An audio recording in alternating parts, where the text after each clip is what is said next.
Rawedeng seperti orang kesetanan membantai keluarga Gajah Biru. Mereka semuanya terbunuh. Saat berikutnya, Rapangsa dan prajurit-prajuritnya datang dari arah belakang tenda. Rapangsa segera tahu apa yang telah terjadi.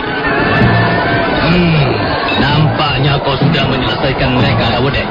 Kau lihat sendiri, Rapangsa. Aku tidak suka bekerja tanggung-tanggung. Ya. Lihat, mata pedangku ini telah bermandikan darah keluarga Gajah Biru, Rapangsa. Iya. Kalau begitu, sebaiknya kita kembali ke medan peperangan. Nampaknya pasukan Gajah Biru sudah mulai bertarung dengan separuh hati. Mereka semua akan kita tumpas. Ayo, Rapangsa. Ayo. Tidak ada apa-apanya lagi di tempat ini. Kita tinggal memberi laporan pada Gusti Ramapati. Mudah-mudahan saja beliau sudah sadar kembali. Iya.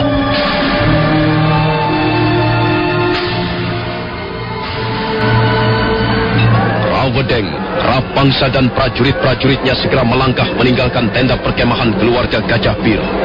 Suasana tenda menjadi sunyi senyap. Hanya terdengar samar-samar suara pertempuran masih terus berlangsung di bawahnya. Tiba-tiba tubuh Nyai Gajah Biru nampak bergerak-gerak. Wanita itu sudah sangat parah luka-lukanya. Urat lehernya putus dan punggungnya robek. Sementara darah masih terus mengucur deras. Aduh.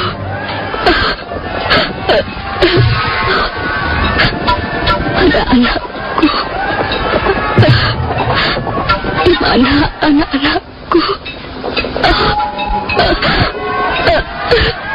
Nyai Gajah Biru berusaha untuk bangkit. Matanya membayangkan rasa sakit maha dahsyat. Mulutnya mendesis-desis. Dan dia berusaha untuk merangkak. Dia berusaha merangkak mendekati 3 orang putra putrinya yang tertelungkup di atas tanah. Perlahan-lahan dia mengumpulkan mereka menjadi satu dan mendekap ketiga-tiganya. Anak-anakku. Sungguh kejam orang-orang itu tadi.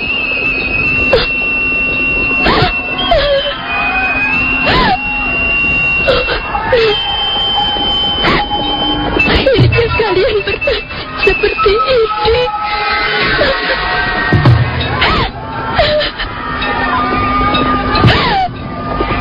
Oh, Sang Hyang Widi, jangan tinggalkan kami, hamba-hambamu ini.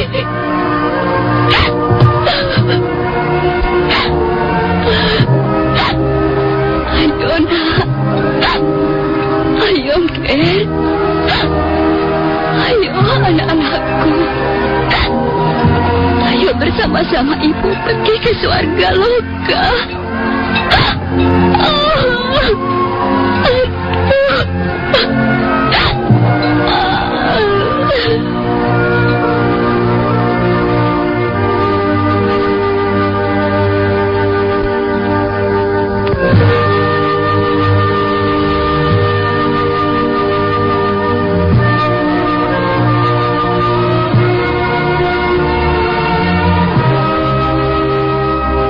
Akhirnya, istri Gajah Biru menghembuskan nafasnya yang terakhir di antara ketiga orang anaknya. Tangannya erat memeluk ketiga orang anaknya, dan tubuhnya bersandar pada dinding tenda. Dan saat berikutnya, sebuah bayangan berkelebat ringan. Tiba-tiba saja seorang lelaki tua sudah berdiri di depan tenda. Dialah Kaki Tan Parwang. Kaki Tan Parwang menyingkapkan pintu tenda yang terbuat dari kulit binatang.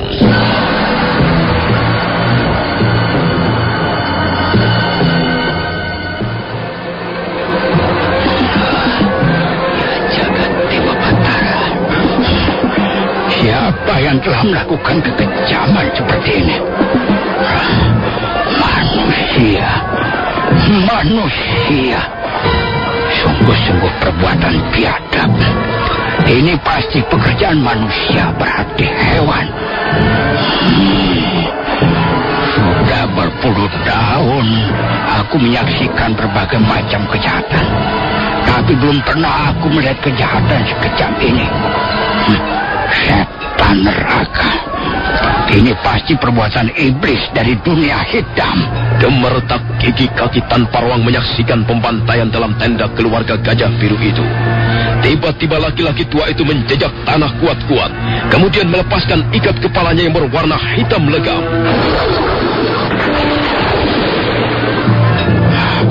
Aku tidak bisa tinggal diam. Aku akan mencari pelaku kekejaman ini. Akan tulang belulangnya. Akan kupatahkan lehernya. Akan robek kulit mukanya.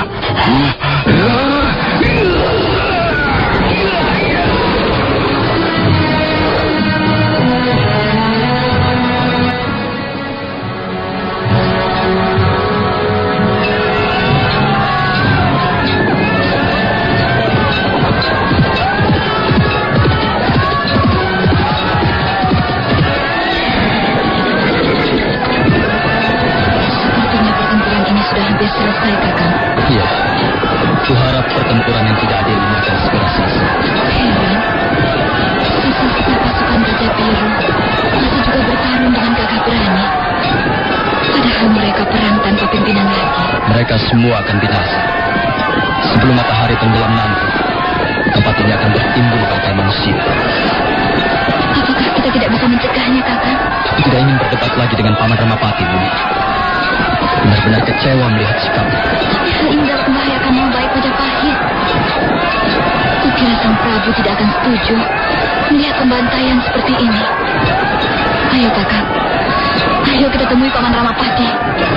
Kita harus mencegah kekejaman ini.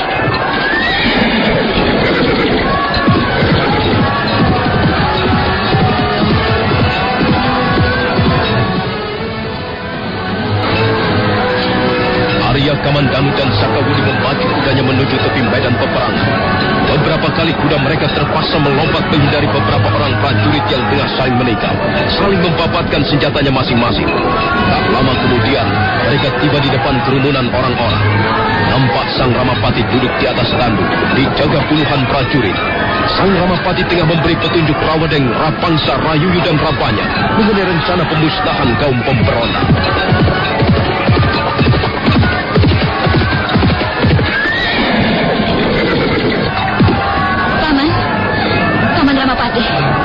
Kita harus menghentikan pertempuran ini, Paman. Hei, ini Sakawuni, Kamandanu. Apa yang kalian lakukan di sini, ha? Kami lihat pasukan Gajah Biru tidak berapa banyak lagi, Paman. Mereka tinggal beberapa puluh orang saja. Paman bisa menghentikan pertarungan yang sudah tidak seimbang ini, Paman. Mengapa harus dihentikan? Mereka akan segera kita musnahkan. Tak seorang pun boleh tinggal hidup. Itu perbuatan yang sewenang-wenang. Kami tidak setuju. Dengar, Kamandanu. Aku mendapat tugas dan mandat dari Gusti Prabu untuk membasmi kaum pemberontak. Kalian tidak punya hak untuk mencegah apa yang menjadi keputusanku di tengah medan peperangan ini. Paman, kami pun prajurit Majapahit. Kalau begitu kalian sepantasnya memberi contoh pada yang lain. Kalian harus menjadi prajurit yang baik, yang tidak pernah membantah, yang tetap setia menjalankan amanat dari Raja junjungan. Kukira Paman keliru dalam memberikan arti pada kesetiaan. Kita bisa tetap setia pada Gusti Prabu tanpa harus berlaku sewenang-wenang. Kita bisa menjalankan tugas dengan baik tanpa harus menjadi seorang jagal manusia, Paman. Cukup, Nini Sakawuni. Kalian boleh tidak setuju. Kalian boleh merasa tidak puas. Tapi kalian harus tunduk pada pimpinan pasukan penumpasan ini. Akulah yang ditunjuk Gusti Prabu untuk memimpin pasukan, bukan kalian. Kalau begitu kami tidak akan ikut bertanggung jawab. Akulah yang bertanggung jawab. Ketika mereka tengah berdebat, mendadak dua orang prajurit menyeruak kerumunan dan mereka langsung menjatuhkan tubuhnya di depan Sang Ramapati.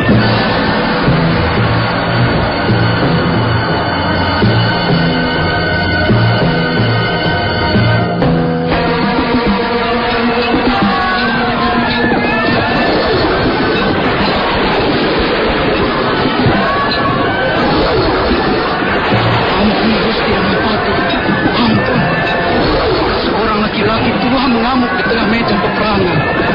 Orang itu sudah membunuh banyak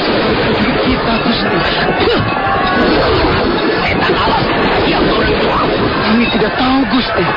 Tiba-tiba saja dia menghambur turun dari atas bukit, lalu menerjang kami.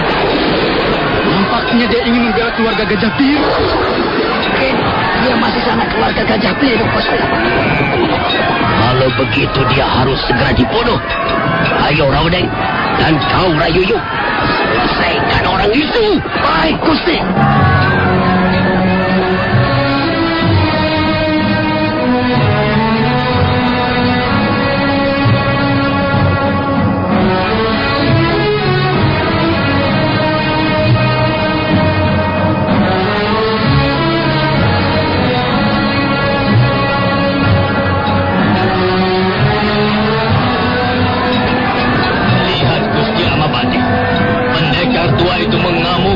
Membunuh prajurit Majapahit.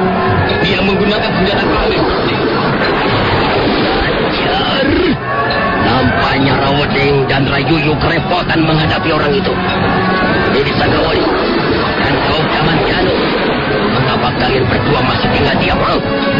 Mengapa kalian tidak menunjukkan sikap kalian sebagai prajurit Majapahit? Mengapa tiba-tiba sekarang Paman berpaling pada kami? Bukankah Paman adalah pimpinan pasukan? Kamandanu, jangan bertingkah. Kita sama-sama sedang menjalankan tugas. Kami dapat kerjasama sehingga kita dapat meraih Majapahit dengan membawa keberhasilan. Saya kira Paman Ramapati dapat mengatasi sendiri kesulitan ini. Kami tidak akan ikut campur lagi. Kamandanu, awas kau. Kalau sampai kata-kata dan sikapmu sampai di telinga Gusti Prabu, kalian berdua bisa dipecat. Kalian bisa dikucilkan seperti lembu sora. Bahkan kalian bisa dianggap menyokong kaum pemberontak. Paman dapat saja memutarbalikkan kata-kata, tapi Paman tidak mungkin memalsukan kebenaran. Jadi kalian jangan ganggu. Dan kau Nini Sakawuni, perintahkan untuk membunuh laki-laki pengacau itu. Kerjakan sekarang juga. Aku tidak sudi lagi mendengar kalian membantah. Baik, Paman Ramapati. Kami pun prajurit Majapahit. Kami akan menghadapi orang itu, tapi bukan karena perintah Paman. Kami mengerjakan tugas ini demi Majapahit, demi Gusti Prabu Kartarejasa Jayawardana. Ayo, Wudi.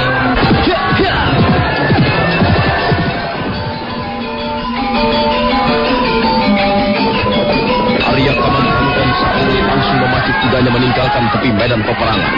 Nampak pasukan Gajah Biru masih terus mengadakan perlawanan. Bahkan sekarang suasana pertempuran kembali berkobar setelah kehadiran laki-laki tua bersenjata aneh.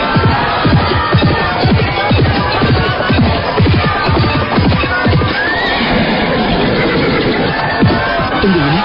Tunggu sebentar. Ada apa, Kakang? Aku seperti kenal baik siapa laki-laki tua yang sedang mengamuk itu. Kakang? Bukankah dia? Iya, aku ingat. Bukankah dia kakek tanpa roa? Benar, Wudi. Dialah kaki tanpa roa. Kenapa dia tiba-tiba mengamuk di tengah medan peperangan ini, Kakang? Apa yang terjadi? Apakah dia sanak keluarga Gajah Biru? Entah, Wudi. Ayo kita temui saja. Arya Kamandanu berteriak nyaring.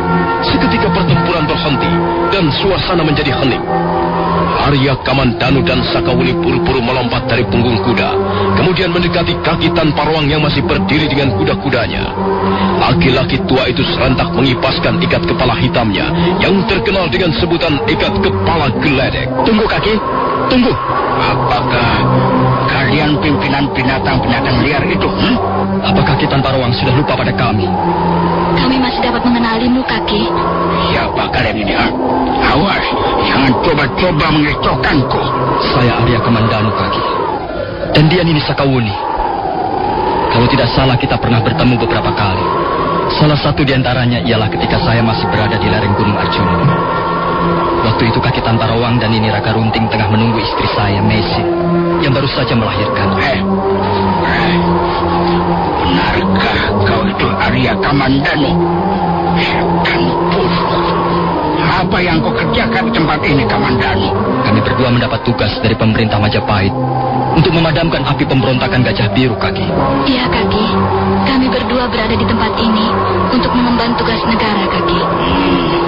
Jadi kalian berteman dengan binatang-binatang bau busuk itu? kalian juga menjadi prajurit Majapahit. Sayang sekali Kamandanu. Mengapa kau harus mengotori hidupmu dengan menjadi tukang jaga seperti itu? Sayang sekali. Apa maksud kaki? Kami belum bisa mengerti. Aku benci melihat prajurit-prajurit itu membunuh orang seenaknya saja. Mereka sudah tidak lagi menghargai kehidupan. Aku muak melihat kekejaman mereka itu. Maaf, Kaki. Saya kira mereka tidak terlalu keliru. Memang itu sudah menjadi tugas mereka. Setiap prajurit hanyalah mengemban tugas dari atasan mereka. Benar, Kaki. Dan lagi, saya kira biasa. Dalam sebuah pertempuran mereka saling membunuh. Aku tahu. Walaupun sudah tua, aku juga tahu apa itu perang. Tapi apa yang dilakukan prajurit itu? Sungguh-sungguh perbuatan biadab. Perbuatan yang tidak mempunyai peri kemanusiaan. Kira hanya binatang buas saja yang bisa melakukan pekerjaan seperti itu. Saya kira Kaki tanpa ruang salah paham. Maaf, Kaki. Kami masih belum mengerti apa yang Kaki maksudkan.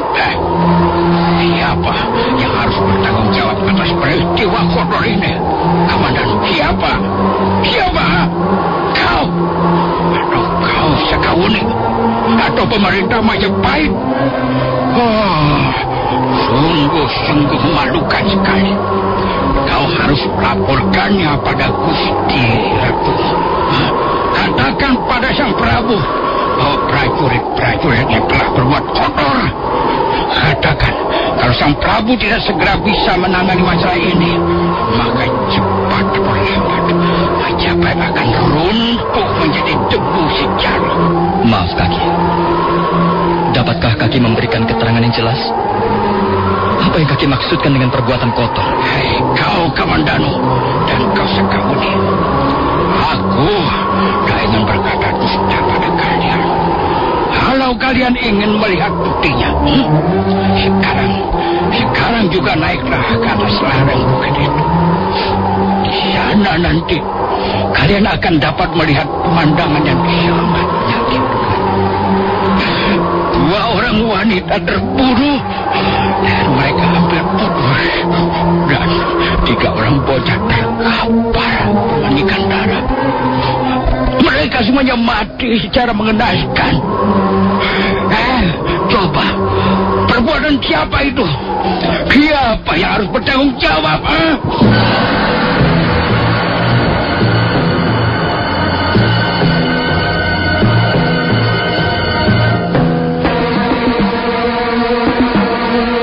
Arya Kamandanu dan Sakawuni berpandangan sesaat lamanya.